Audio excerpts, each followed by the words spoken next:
Me acompañan en la mesa los profesores, doctores Joseph Renzulli y la doctora Sally Reyes de la Universidad de Connecticut en Estados Unidos, conocidos y bueno, para todos ustedes. A lo mejor es la primera vez que les ven en persona. Vamos a comenzar con la ponencia inaugural, como decía, del profesor Renzulli. No es tarea fácil para mí presentarles al profesor Joseph Renzulli, y no me refiero precisamente a la extensión de su currículum, que también, sino a la intensidad emocional de los lazos que me unen al que considero mi mentor desde que hace más ya de 20 años le conocí en el campus de Storrs en la Universidad de Connecticut y quedé enganchada en la intersección de sus tres anillos.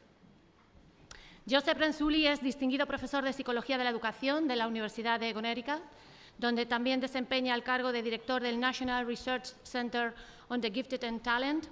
Su investigación se ha centrado en la identificación y desarrollo de la creatividad y altas capacidades en jóvenes y en modelos organizativos y estrategias curriculares para la mejora de toda la escuela. El foco de su trabajo ha sido sobre la aplicación de estrategias de educación para la mejora de los aprendizajes de todos los estudiantes. Renzulli desarrolló el modelo de los 3 anillos de enriquecimiento, que promovió una concepción ampliada de las altas capacidades. También desarrolló el modelo de enriquecimiento para toda la escuela y para el desarrollo del talento del alumnado. Renzulli es conocido por sus contribuciones para comprender las altas capacidades. Él argumenta que las personas con alto potencial solo pueden convertir sus activos en talentos si su entorno lo fomenta. Joseph Renzulli es miembro de la Asociación Americana de Psicología y fue asesor del equipo de tareas de la Casa Blanca sobre educación de dotados y talento. Estableció el programa Yukon Mentor Connection para jóvenes talentosos y el programa Comfortude de verano en Yukon en 1978, que ha servido a miles de maestros y administradores de todo el mundo. Ha sido incluido en la lista como uno de los 30 mejores profesionales de la educación internacional. Profesor de Educación de Altas Capacidades en la Fundación Raymond en LionNet, y en 2009 se le otorgó el premio Harold McGraw en Educación. Sería imposible ser breve en esta presentación si tuviésemos que citar todas y cada una de las obras en forma de libro, capítulos de libro, artículos en prensa y documentos registrados del profesor Renzulli.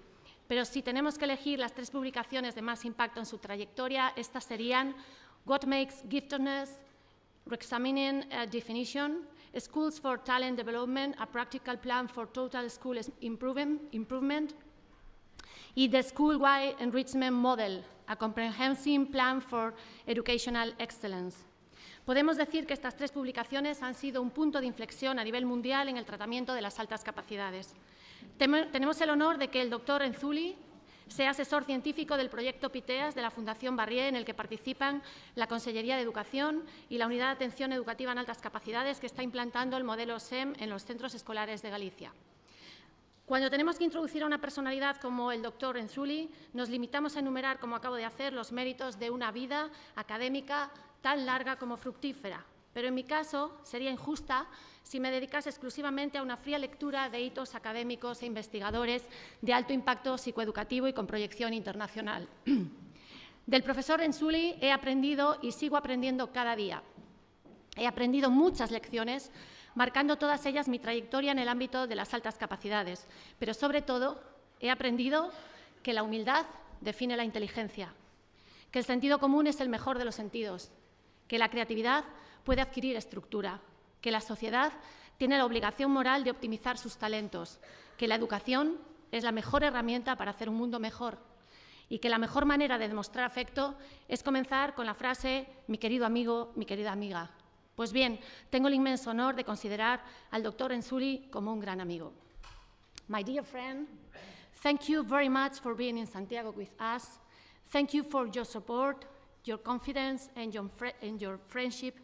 Thank you for making the difficult easy, and thank you for dedicating your life to improving the education of talented people to contribute to a more just and equitable world. Thank you very much.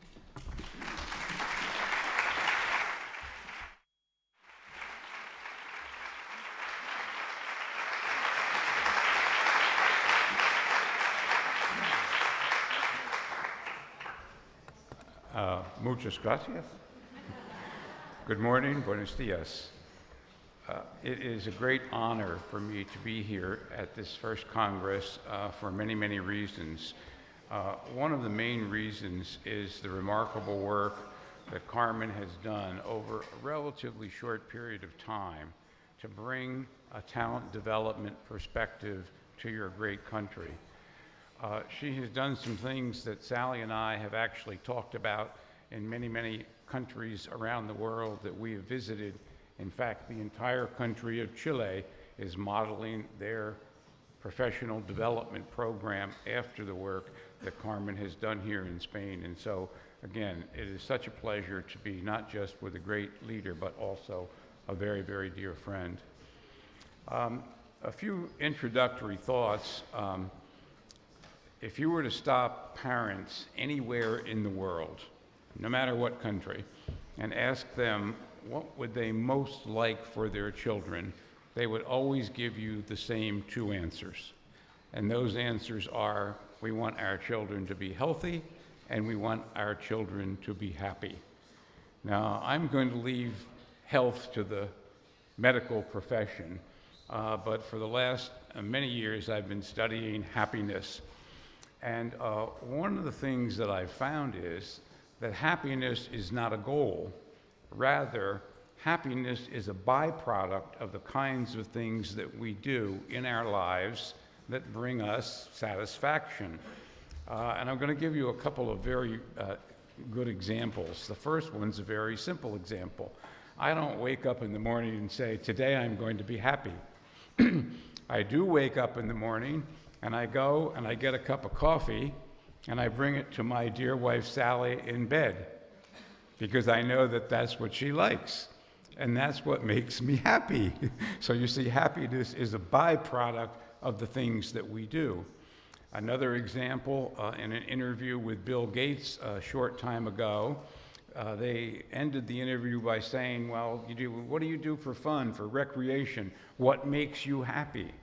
And what Bill Gates, one of the richest men in the entire world, said was, the fact that I have been very successful in my work allows me to use my money to make the world a better place for other people.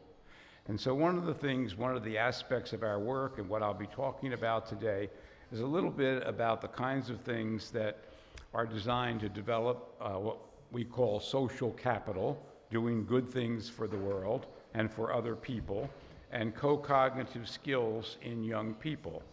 And there are two assumptions underlying that. And by the way, you're going to have a copy of this entire slide set. We've made a copy available to Carmen, and she will make arrangements for you to receive this. And I regret that it's not in Spanish, but you will have a copy of it. Persons with high potential will emerge as leaders, policymakers, and persons of influence in all walks of life, in business and humanities and social areas. And so these are the young people that we deal with in talent development, gifted and talented programs. And one of the goals of those programs has always been high cognitive ability, and obviously that's important. We want them to be as smart as possible, to learn as much as possible, and to get good grades as possible. But I argue also that a second goal of gifted education should be to help young people that are going to become leaders in this world use their talents to make the world a better place. So the second goal, educational institutes and programs that serve high potential youth have a responsibility to provide opportunities, resources, and encouragement to contribute to the ethical, moral, social, and emotional development of these young people. And that's a little bit about what today's discussion is all about. And I love this quote by Silverman. I have found that the higher the ability, the earlier moral concerns develop, and the more profound effect they have on any child. And I'm going to skip that next quote and go on to the outline for today. So these are the 6 major points that I would like to cover today. And I put a star by point number 5, how can we develop co-cognitive traits? Because I believe that that is the more practical focus of our work. And so we begin, and this is a repeat slide, so I'm going to skip over it, examining the future basic questions.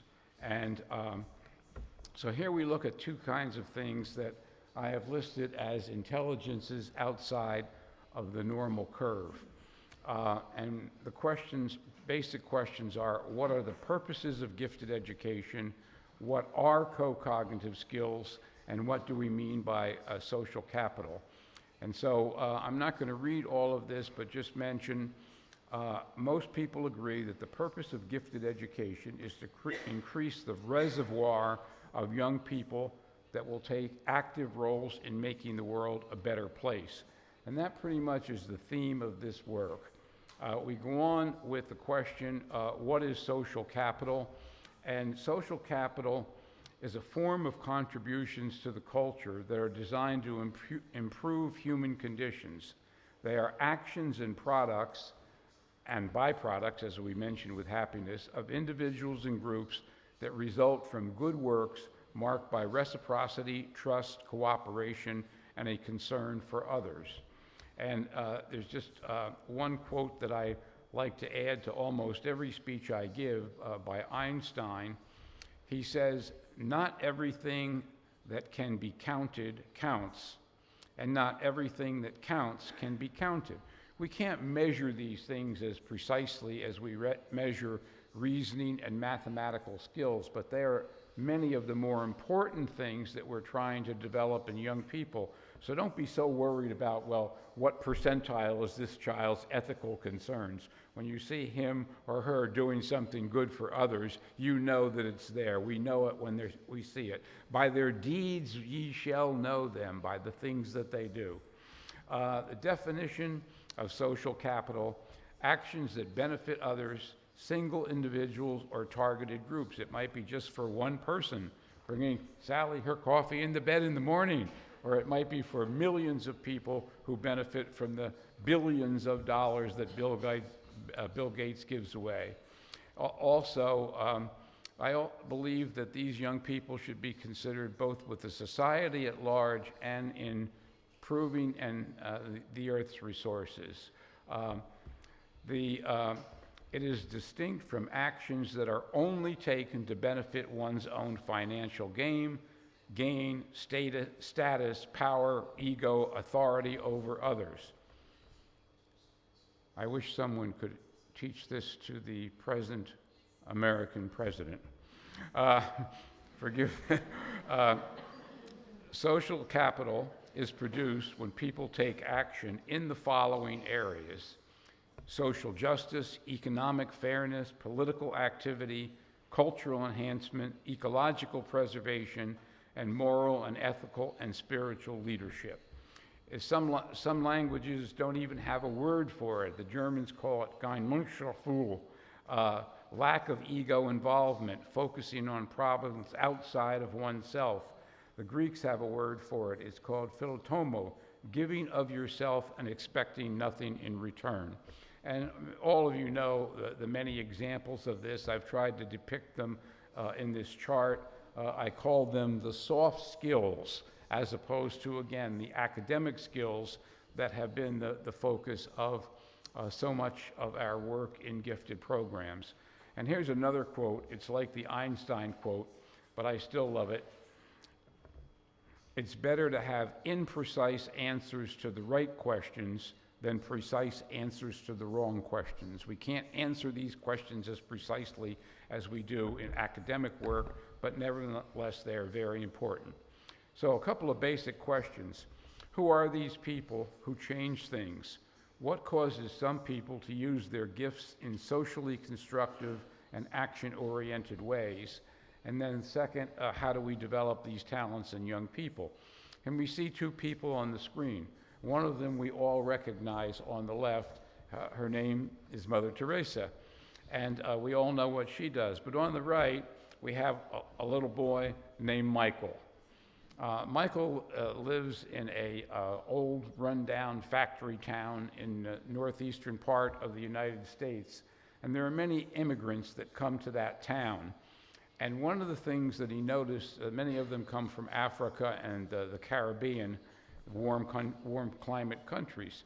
And one of the things that Michael noticed was that these children had no gloves or hats or mittens to stay warm in the very cold New England winters that we have in the United States. He was involved in one of the aspects of our program, which is called Enrichment Clusters.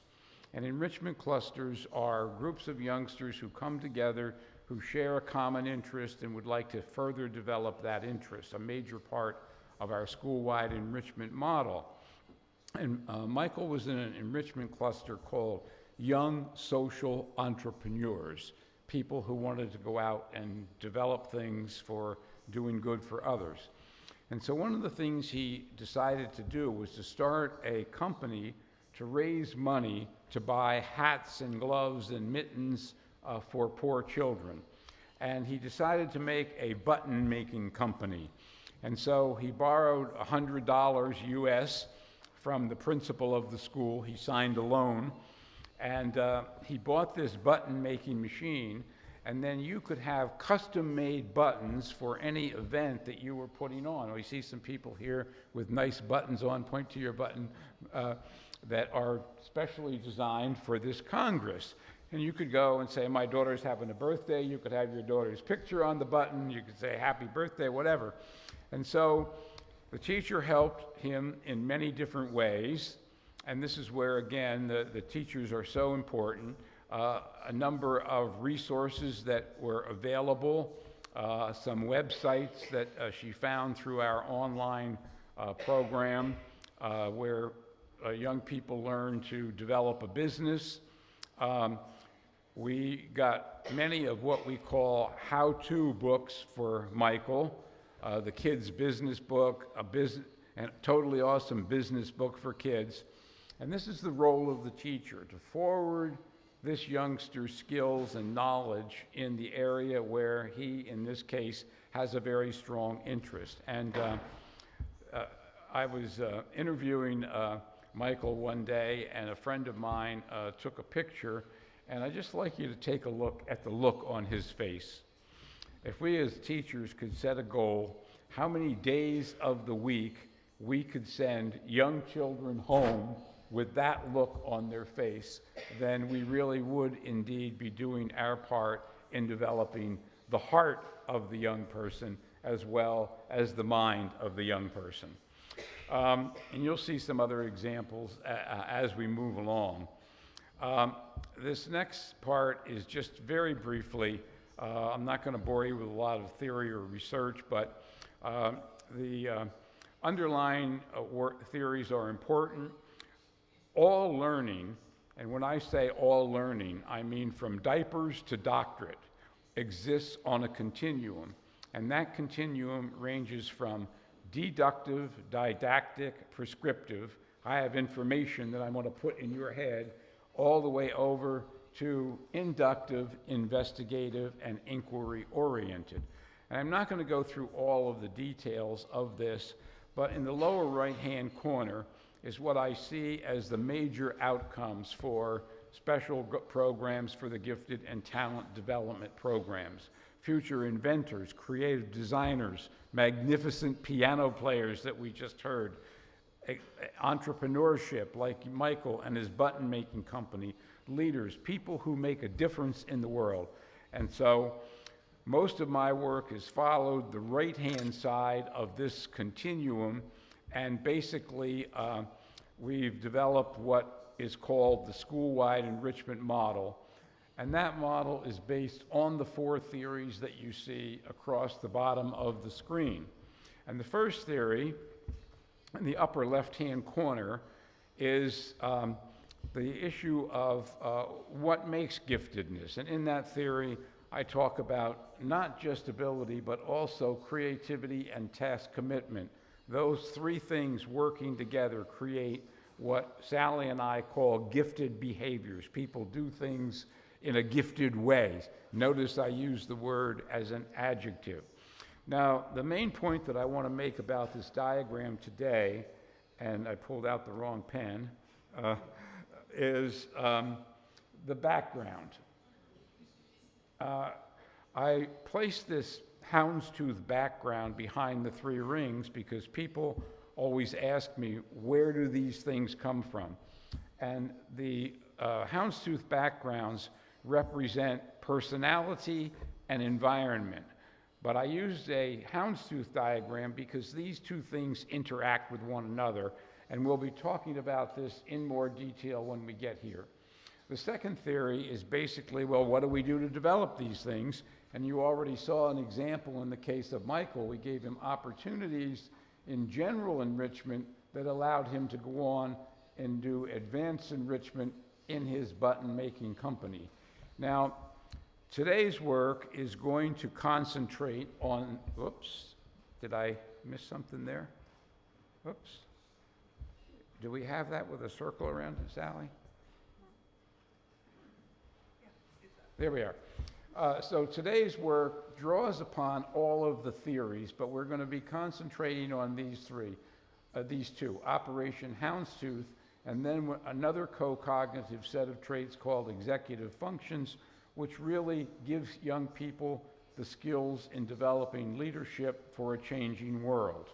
And none of these things operate separately. I could draw circles in this direction, and every other direction, because they all interact with one another. We saw that with Michael, whose interest in developing a business started here, but it ended up here. And he certainly did have these three sets of traits. So we can't deal with any of them separately. Now, to place these in another context, the major categories of talent development in any book on gifted that you read, you'll see all of these things, all these skills. But I've argued that these skills have no value until they are brought to bear on a particular project, as we saw in the case of Michael and his button-making factory. And the other areas that are part of this talent development theory we see here. And the newest one is the focusing is metacognitive skills and technology. Technology has changed the entire world of education, and we need to blend that in. And even in Michael's case, you saw him going to the internet to get lots and lots of resources about starting his button-making industry. And that's why all of these things interact, although today what we're going to concentrate on, whoops. I'm not getting that, anyway, can we move up to this slide? In my work, what I have talked about is how does the school-wide enrichment differ from other approaches to talent development? And one of the things is that we believe that general enrichment should be provided to all students. I don't know who's going to be talented until I give them an opportunity to get involved in a particular area, especially an area of interest, and then how much follow-up I should give that person. So we believe that all students should have that opportunity. The goal of our model to provide giftedness relates in three areas, what I call the concept of OR: opportunities, resources, and enrichment, but always, always in the young person's area of interest. And so that's a little bit of the general background as we move on to point number 3, which again we call Operation Houndstooth because of the houndstooth background that I pointed out earlier. And in this case, we have a diagram. This is a result of several years of research study where we looked at the different kinds of things that seem to promote the willingness of young people to develop talents other than just their cognitive ability. And it resulted in these 6 areas: optimism, courage, romance with a topic or discipline, you're doing something that you love, sensitivity to human concerns, physical and mental energy, and then vision and a sense of destiny. And those are the kinds of things that we will see in some of the examples that we will be presenting. I've listed these in print. I'm not going to go over them, but I wanted you to have a copy of this when you get the slide set. But here is where we give a brief description of each of these 6 areas. Now, we'll start with an example that's I'm very fond of. And this is a little girl named Auburn Burnside. And Auburn's mother was a social worker. And she was driving with her mother one day to take some foster children from one home to another. They were being moved to another home. And she saw these children coming out of the house carrying their clothing in garbage bags, plastic garbage bags. And it bothered her a great deal. And she said to her mother and then later on to her teacher, "I'd like to do something about that. All of us at home have an extra suitcase, don't we, that we're not using anymore?" In fact, Sally complained about her suitcase coming to Spain. I said I'd buy her a new one when we got home. And so, but the other one is still good. It's serviceable. It could be cleaned and washed up. So Auburn started collecting suitcases. She put advertisements and notices, and she went around to different groups and talked. She collected several hundred suitcases just in her city.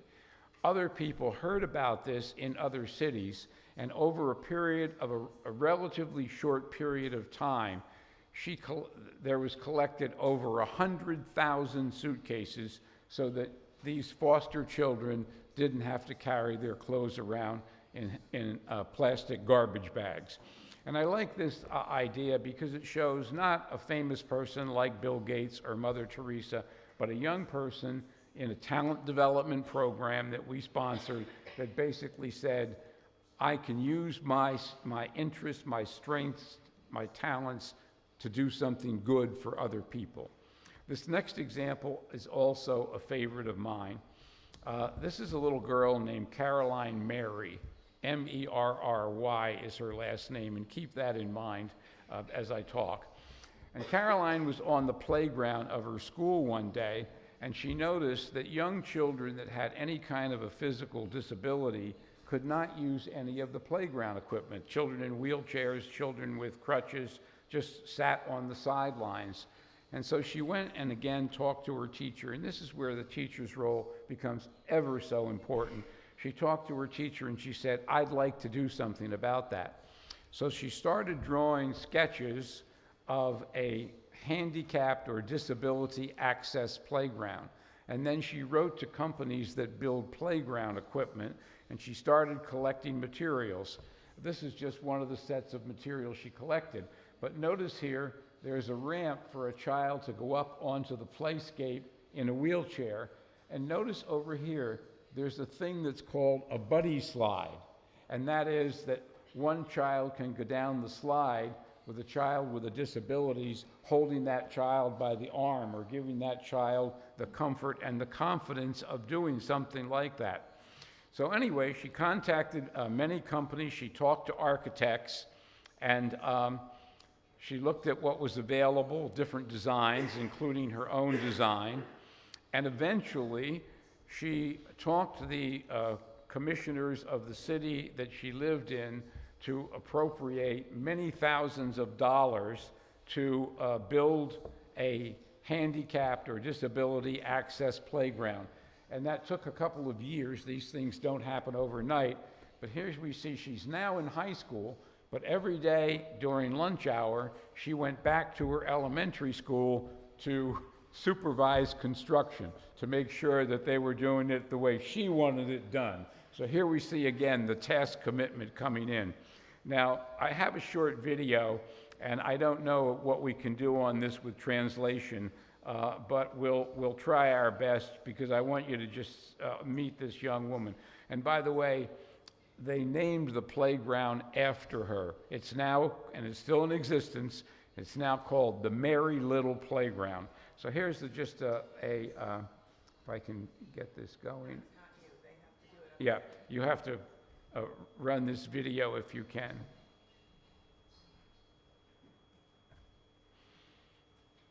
Can you run that video for me?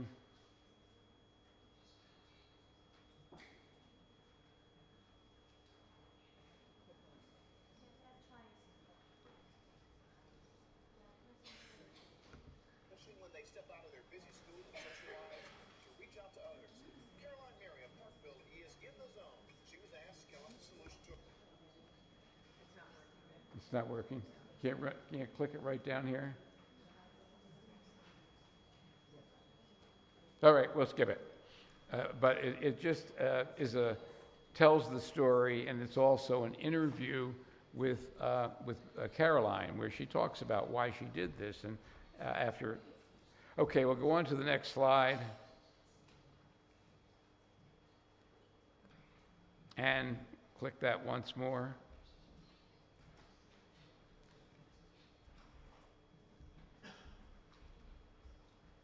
So real world problem. She found the problem right in her own school and came up with quite a solution. Okay. Now, here we see two persons, what we know about from experiences. We see Nelson Mandela, 25 years in prison and all of the suffering, and yet never gave up his dedication of obtaining freedom for his people in South Africa.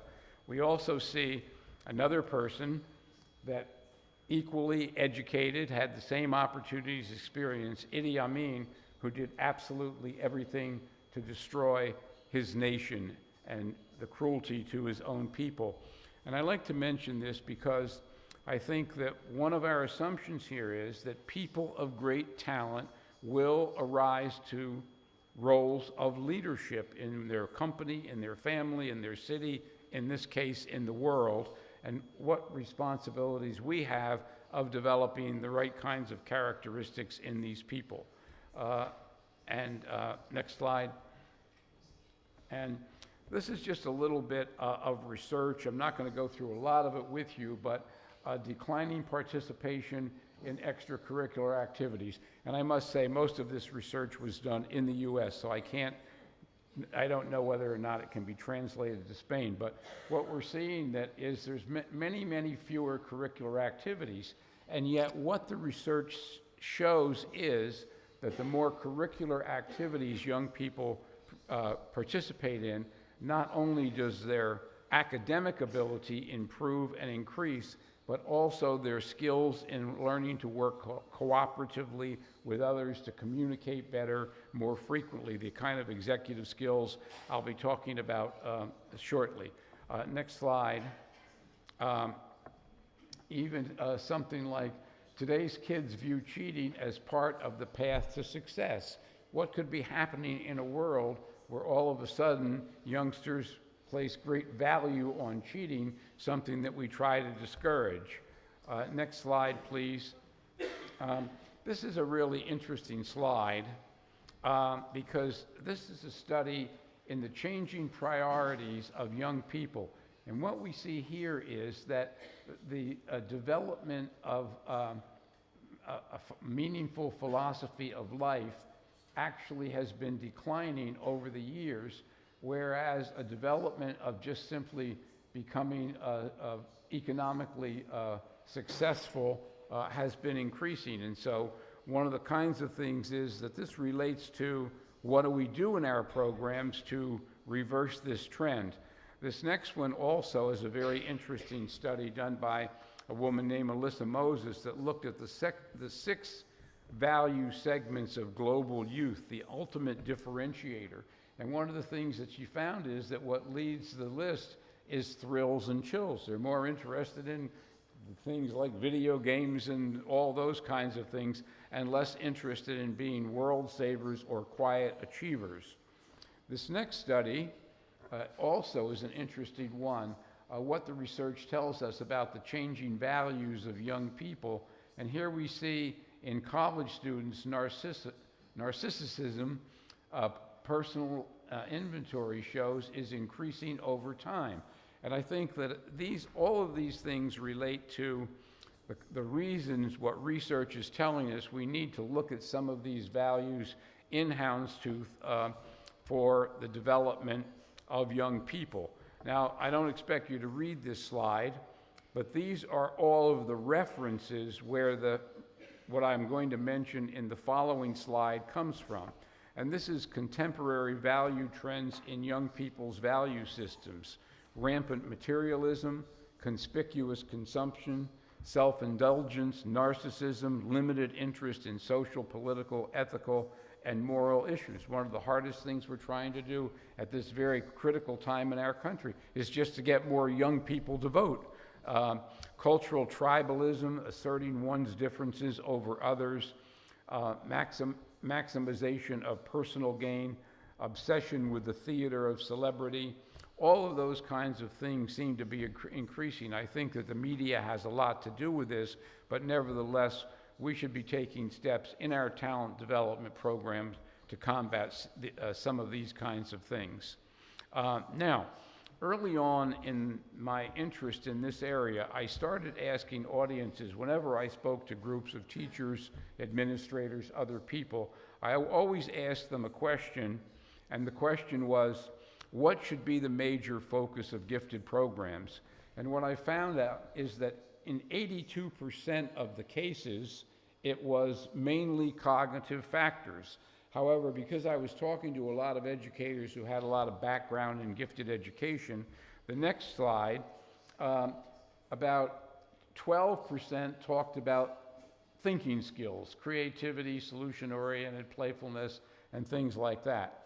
What surprised me, and one of the reasons I got into this line of research, was that only 6%, when I tabulated these things over many years, only 6% talked about integrity, fairness, humility, sensitivity, altruism, honesty, truthfulness, and empathy. And so this really is what became the focus of my research on houndstooth. And to do this study, we developed many different instruments, and I can't show you all of them in great detail. They are available at our website for no cost. But here are some of the typical questions. I am motivated to improve the quality of life for other people. I support unpopular viewpoints when I believe they are correct. At this point in time, I see myself as a success. And the next slide, if you will, go back one, please. We even did this with, next. We even did this with young people. One more slide. Yeah, just with very young children. I am always happy. I help others without being asked. I am able to do the right thing, even if it's not the cool thing to do. So again, this work is based on a lot of research. It's not just, this is what Joe Renzulli thinks the world ought to be about. Next slide, please.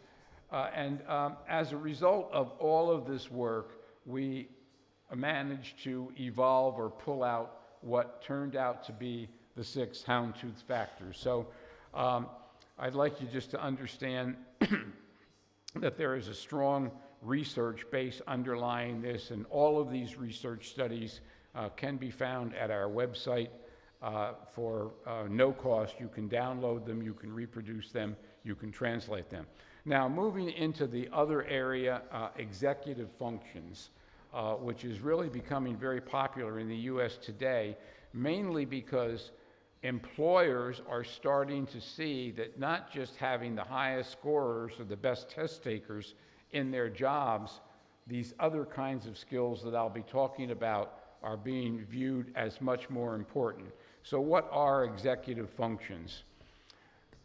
Executive functions are broadly defined as the ability to engage in novel situations that require planning, decision-making, troubleshooting, and ethical leadership that is not dependent on routine or well-rehearsed responses.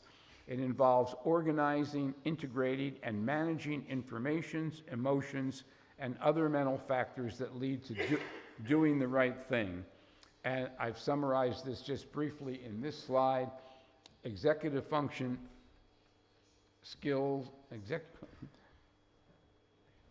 executive function skills are more important for school readiness than our IQ or entry-level reading or math. There have been studies with executive functions from preschool children all the way up to through college children, but interestingly enough, even in the children that had the highest level of executive functions in preschool actually turned out to have better academic records as well as other things. Research shows that 5-year-olds today are somewhat behind in executive functions compared with 5 years ago, a couple of years ago. Anyway, next slide is a quote that comes from a book called How Children Succeed.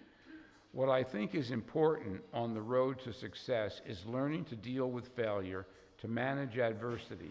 That's a skill that parents can help their children develop, and so can teachers and coaches and mentors. And I believe that getting youngsters to try difficult and challenging things, even if it's not going to turn out perfect, is a very important part of a child's development. Sometimes we think that if a child gets anything less than the best grades or all A's, that they're not doing well. They develop from those things as well.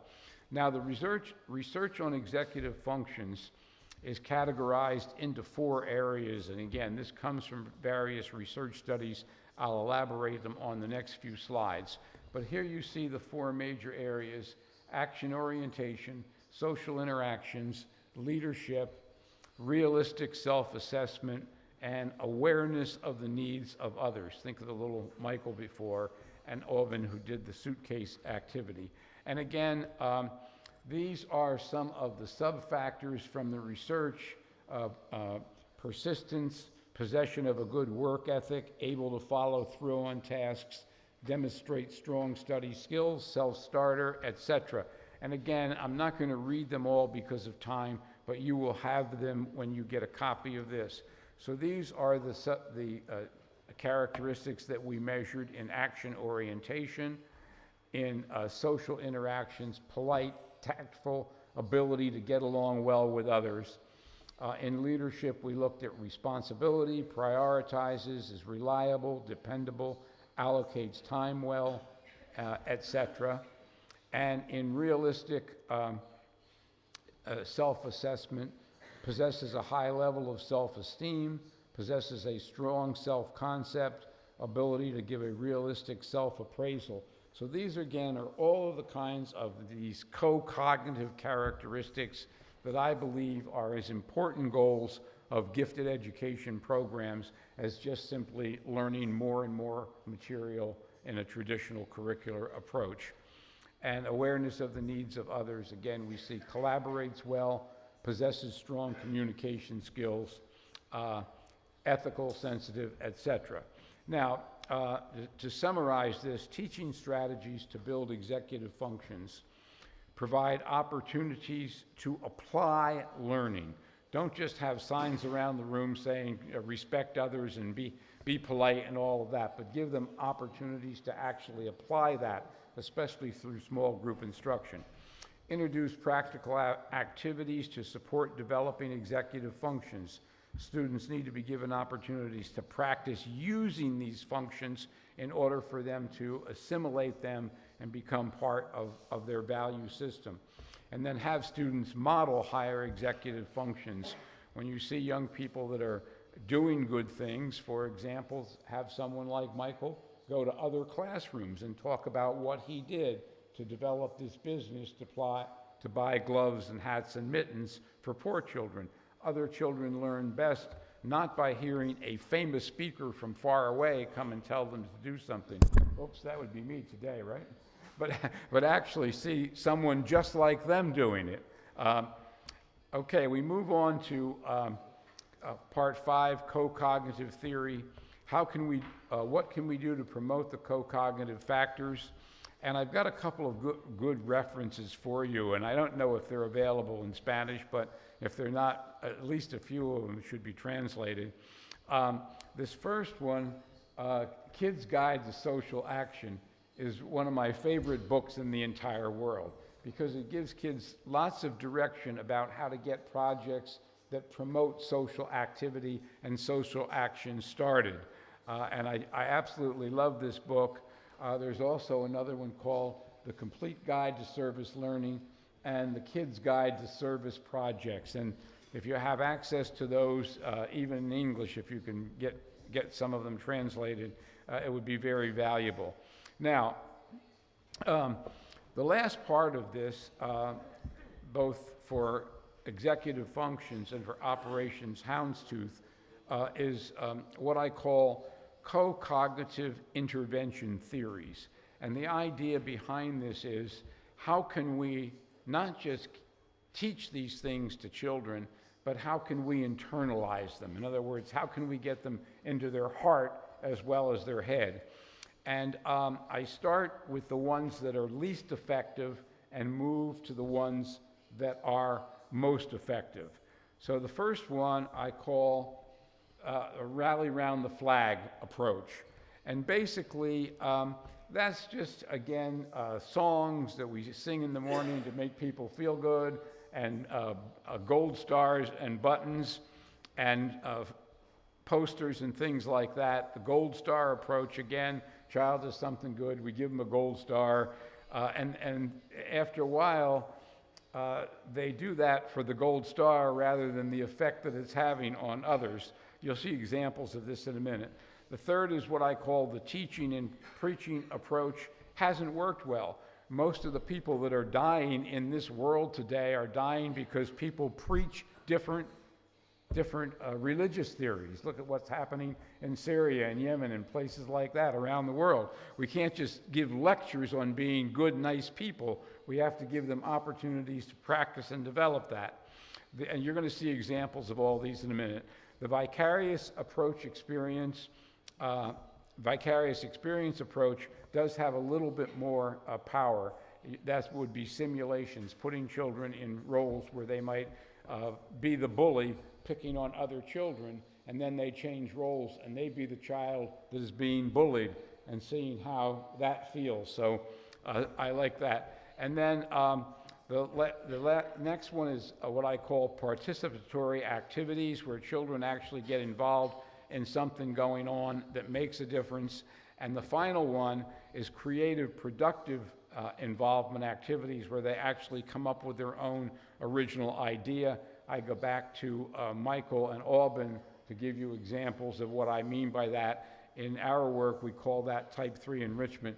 And here, one more click here, we see a picture of Michael and of Caroline, Mary, and Michael to illustrate this level. So let's look at them very quickly.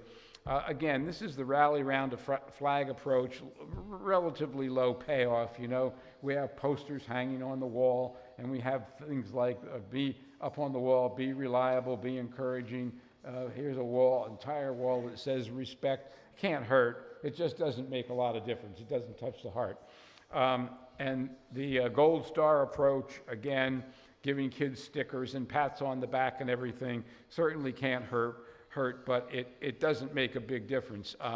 Research note here, do incentive-based programs improve teacher quality and student achievement? An analysis of implementation in urban schools, and the answer was no. It just simply does not make a big difference. We move on to the next area, and I've actually given this area 1 star, the vicarious experience approach. And this is role-playing activities for bullying, and there are some guidelines here: establishing role-playing groups, preparing for the role-play activities, and again, you will have this in the handout. You can read the details of what's involved in this. And here's another one, the teaching and preaching approach, and does not seem to have a great deal of impact. One of the things that I recommend is a thing called the Harkness model, and you'll see a reference to this when you get the handouts. And basically, that's giving, instead of sitting there preaching at people, I feel a little embarrassed, that's what I'm doing this morning. Instead of preaching at people, they will sit around a table and share ideas. Maybe we should break this room up real quick and start talking to each other. If you're interested in that, there is a wonderful book, Leading Student-Centered Discussions. It will tell you how to get students involved in that particular kind of a learning situation. And here we see a little outline of it. They ask key questions, main ideas, themes, and they have discussions around that. Very useful. An excellent article, again, I have in my good resource file, Fun and Games of Teaching Simulations in a Social Problems course. And this is a good book that will teach you how to do some of these different kinds of things. Now, direct involvement 1. My example here is children volunteering at an animal shelter and other places, the daycare centers, senior citizens' homes. Here's another example, the difference between direct involvement 1 and direct involvement 2.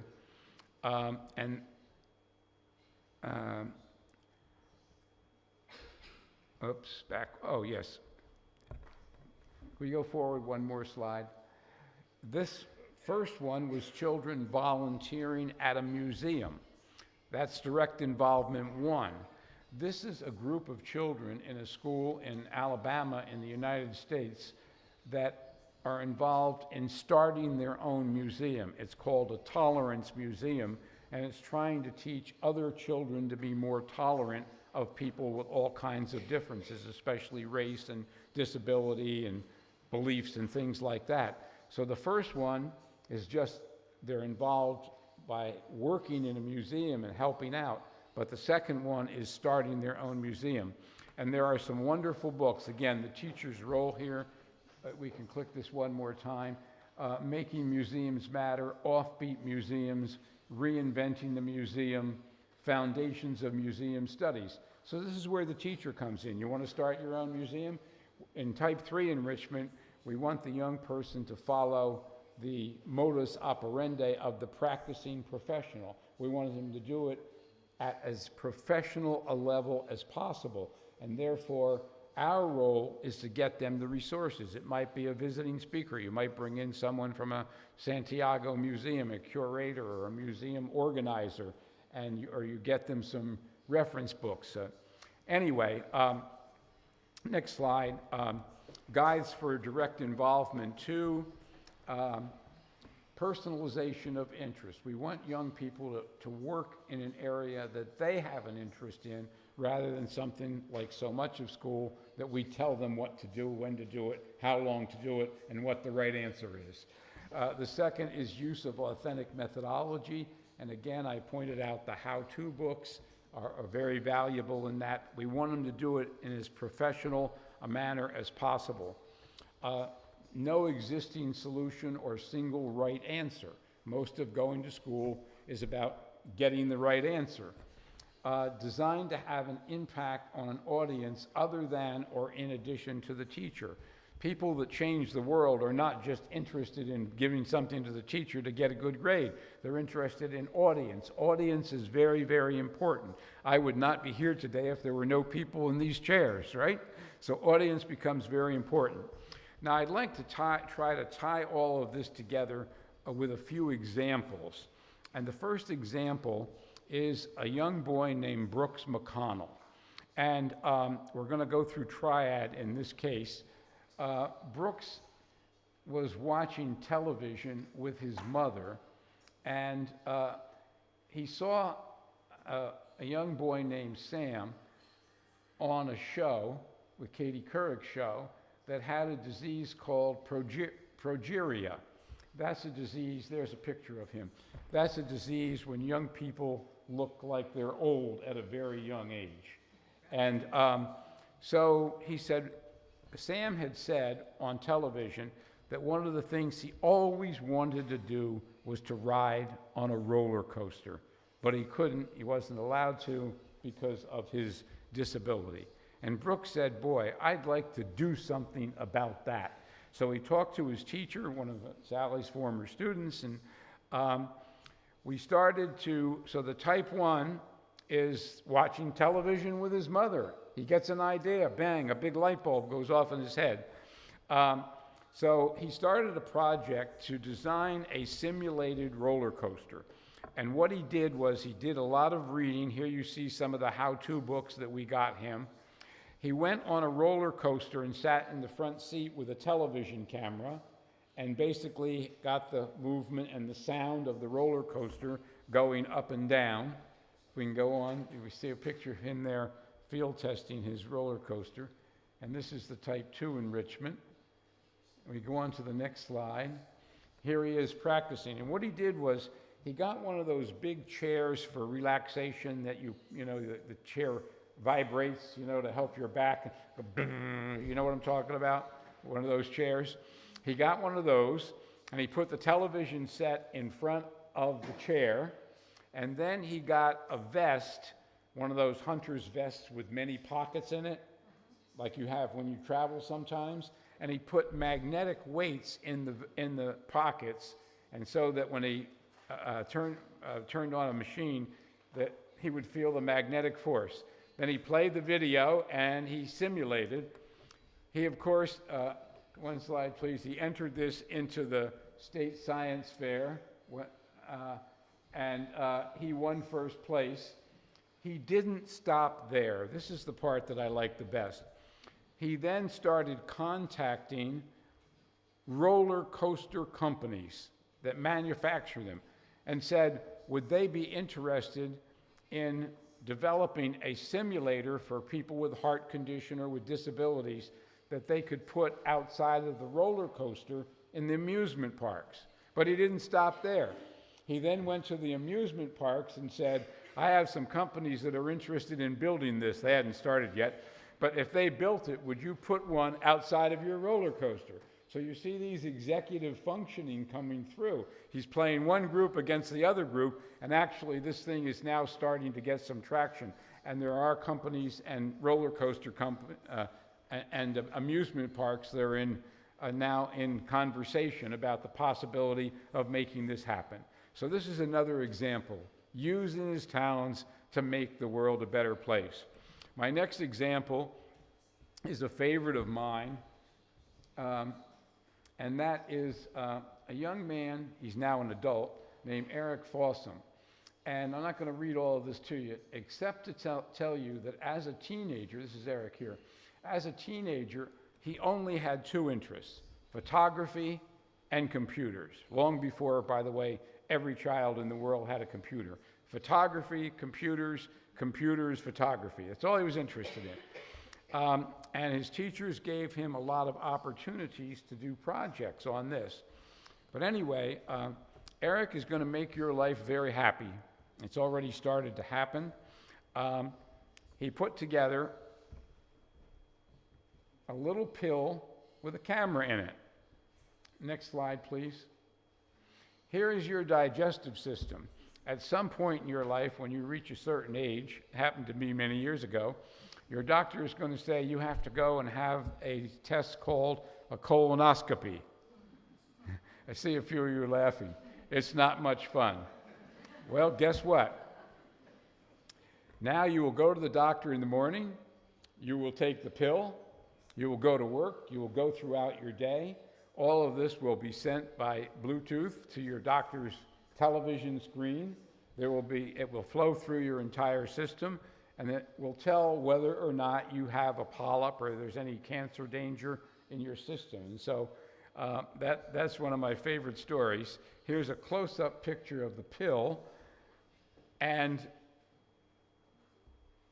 there's a picture of Eric as an adult, if we can bring that up. Now, Eric wasn't done there, okay? By the way, on February 14th, the pill was approved by the U.S. Food and Drug Administration. It's already being manufactured. Also, some of you, when we came in this morning, were nice to come up and take a picture of Sally and me, but you didn't have a camera. You had your cell phone. Computers, cameras, Eric Fossum's work. You see some advertisements for automobiles today. We can go up one slide here. Computers and cameras. Where your car will stop if you get too close to something in front of you. If you're backing up, it goes beep, beep, beep. It means don't back up any further. Eric Fossum, computers and cameras. Here we see him getting an award from Prince Charles, a very prestigious award. So, opportunities, resources, encouragement. Always, always, always around the young person's interest. And all of these things we mentioned, the three-ring, triad, executive functions, houndstooth, all of those things start to develop. And yes, I'm disgracefully on time here. Okay. Issues that should be part of every program for gifted and talented children. Next slide. And the next slide, just going to put all of these on at once. I believe that if we're going to make a difference in the lives of young people, that every gifted and talented program should include things like environmental destruction, racial and religious tensions, human rights, social justice, world humanitarian crisis, rampant greed and materialism. And again, I won't read all of them, but I believe that they need to be part of what we cover in gifted programs, and we should give opportunities to young people to work on projects related to these areas. One of my favorite quotes by Mahatma Gandhi: "The things that will destroy us are politics without principle, pleasure without conscience, wealth without work, knowledge without character, business without morality, science without humanity, and worship without sacrifice." And I believe that that may summarize why he is one of the best known figures in the world and how he changed his entire country. Another favorite quote of mine relates to you. It's by a very famous American named Margaret Mead. She says, "Never doubt that a small group of thoughtful, committed citizens can change the world. It's the only thing that ever does." And I believe, again, we see that perfect example in the work that Carmen has done here in Galicia and now spreading throughout Spain. And this next quote I like, but I had to add something to it. Teachers are the unacknowledged legislators of the world. It's what you do as teachers with these young people that are going to make Mahatma Gandhi's not Idi Amin's, but I've changed it a little bit. Teachers of the gifted are the unacknowledged, because you see, these gifted young people are going to go on to assume important positions in this world of ours. So we end with what I don't know in Spanish.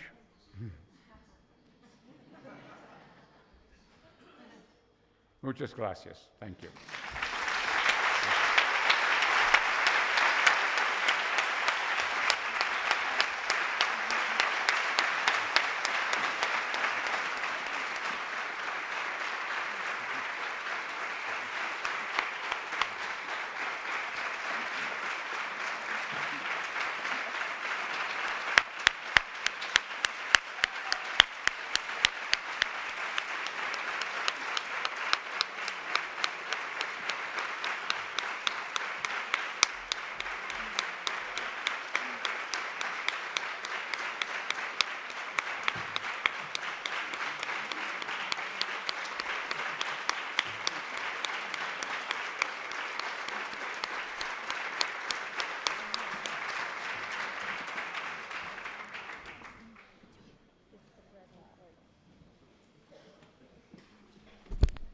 Tenemos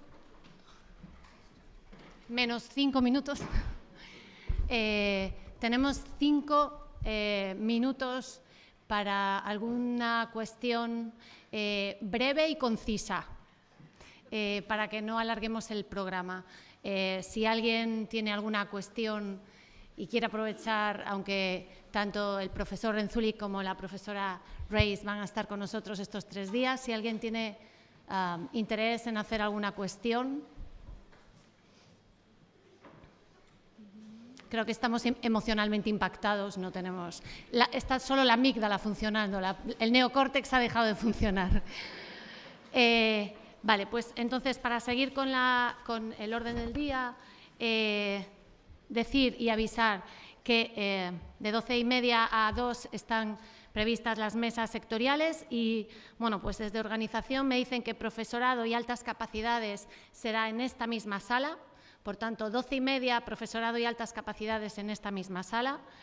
Orientadores y altas capacidades, sala número 10 de la primera planta. y mesa de familia y altas capacidades, sala número 14 de la primera planta. Recuerdo, profesorado y altas capacidades aquí mismo, orientadores, sala 10, primera planta, familia, sala 14, primera planta. Tienen ahora a su disposición un pequeño receso culinario para reponer fuerzas. Gracias.